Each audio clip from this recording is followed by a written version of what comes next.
The year is 1963, and the place is the town of Dauphin, Manitoba, Canada. A young girl just died in a car crash, and her body is being transported to the morgue for an autopsy. However, while driving through the cold streets, the car carrying her coffin suddenly breaks down, forcing the mortician to take shelter in the only nearby building he can find, the Dauphin Hotel. Now, up until this point, the hotel was known to be completely abandoned, not having seen a single guest or caretaker in years. And yet the doors were somehow unlocked, and no one had set foot inside since. But desperate for somewhere warm, the man carrying the coffin walks inside and sets it down near the stairs for safekeeping. He then ventures into the kitchen to make himself a cup of coffee and settles down to wait out the night. But as the clock strikes midnight, he hears chains dragging metal moans. Then rounding the corner, he sees the source of the noise, the dead girl, dragging herself closer and closer with blood pouring from a hole in her chest.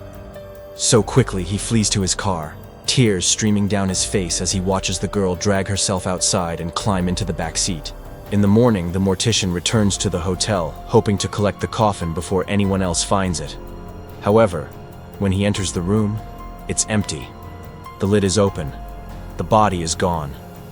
And as he looks around for answers, he notices a message scrawled across the wall in lipstick.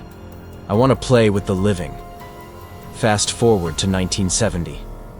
One woman decided she wanted to see the infamous room for herself, specifically the spot where the ghost of the girl had supposedly left a lipstick message. But as she walked through the door, she noticed something odd. There was no sign of any writing on the wall, and so she called out into the room, "Is there any way you could show me where you wrote that message?" Suddenly the lights flickered on and off, the door slammed shut. She turned to leave, but in her panic she tripped over her own feet. As she fell, she caught sight of the wall again, the same wall where the ghost had written her sinister message. Only this time, scrawled across it in lipstick was a simple, "Help me." Okay, so this one might sound a little strange, but bear with me. After all, this is ghostly history. Around 1895, rumors started spreading around New York City about a ghost haunting the newly opened Hotel Martinique. At first, things seemed relatively normal. People reported seeing the apparition of a well-dressed woman walking down the hallways at night, sometimes sitting alone in the parlor, other times wandering onto the street, looking desperately for someone. However, as the sightings continued, so did the strange occurrences.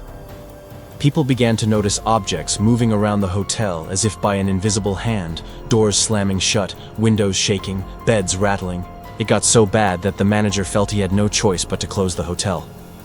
However, upon doing so, he soon realized something rather strange. All the locks in the entire hotel were mysteriously jammed. He couldn't even open his own office door, nor could he allow anyone else to enter. Finally, after 2 whole weeks, the locks unjammed, and the manager was able to reopen the hotel. But perhaps most strangely of all, the ghost was never seen again. Moving on, we travel to Savannah, Georgia to hear the story of one very haunted house, or, well, hotel. Today it stands as a museum dedicated to the city's history, but for decades before that, it served as the Ellis Hotel. And right away you might recognize the name, because in 1908, a famous author named William Hope Hodgson checked in for just one night. But he stayed there longer than he planned, mostly due to the fact that he couldn't get the door to his room to budge. Even after several failed attempts, it remained firmly stuck shut, no matter how much he knocked or pushed. However, another guest wasn't scared away by the locked door. In fact, Elizabeth Fraser absolutely loved staying in room 211, despite the fact that she complained about the ghosts, or, well, more accurately, the goblin that lived there. See, according to legend, a goblin lived under the floorboards of the hotel, and it loved playing cruel tricks on its guests, like shaking the bed, pulling blankets off of sleeping guests, and even interacting with children in the room, like the time it supposedly grabbed a boy by the ankle and pulled him toward the bed. Afterward, the hotel changed hands many times throughout the decades, but unfortunately, during the Great Depression, the owner was forced to sell it to cover his debts. During the walkthrough, however, the potential buyers found something rather unsettling. Every single window in the hotel was nailed shut from the inside, which didn't make sense because all the locks on the doors were also nailed shut.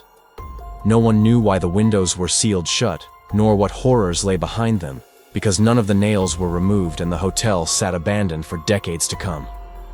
But finally, in 1950, the mystery was solved. The Ellis Hotel was torn down, and in its place stood a 9-story high-rise. But it wasn't long before workers discovered the reason for the sealed windows.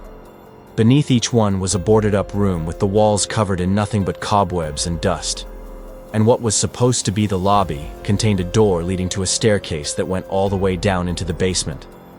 Today, the museum holds events every year to commemorate the lost history of the Ellis Hotel. But no one knows exactly why the rooms were concealed or what happened to the people trapped inside.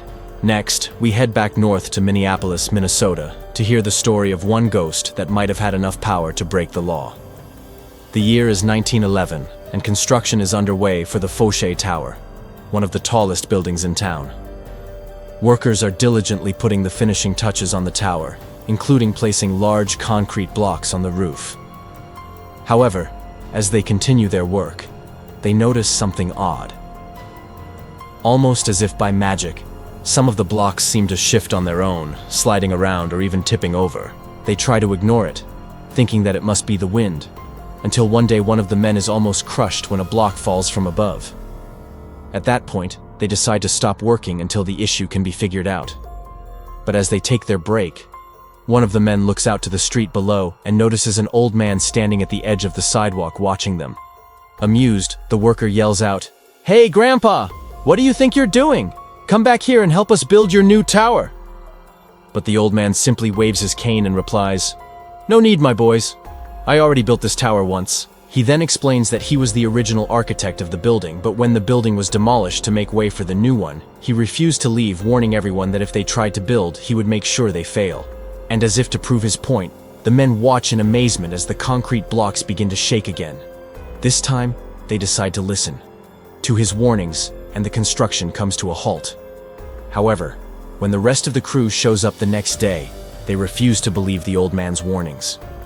And so, construction begins anew. This time, however, as the workers place each block, they whisper apologies to the ghost of the former architect, asking forgiveness for the mistake. And though they never saw him again, they did notice that the blocks were no longer falling on their own. Moving on, we stay in Minnesota to hear the story of the Lake Hubert Hotel. Built in 1895, the hotel became popular with locals and tourists alike, especially after the railroad extended all the way to its doorstep. Unfortunately, it was destroyed in a fire only 3 years later, leaving nothing but charred wood and broken memories. But one person wasn't ready to say goodbye. The ghost of Hattie Bissell refused to move on, said to haunt the land ever since. Many decades later, in 1958, the property was purchased by a man named John Shong. He planned to build a new hotel on the site, but he and his crew soon learned that clearing the property was going to be much harder than expected. You see, they dug down for the foundation only to discover a layer of solid rock, making it impossible to install footings. So they were forced to abandon the project, leaving the location undeveloped for another decade. However, in 1968, it was purchased by Earl Nelson, who finally completed construction on the new hotel. But it wasn't long before guests and staff started reporting strange noises, shaking beds, objects flying across the room, doors opening and closing by themselves. And some even reported seeing the ghost of Hattie herself, walking through the halls, talking to guests, or even appearing in photos.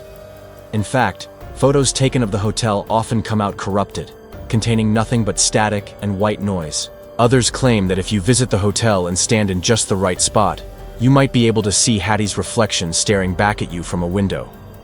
So would you dare to visit one of these allegedly haunted hotels? Let us know in the comments and make sure to subscribe to our channel, because next time we will uncover more ghostly histories from forgotten places.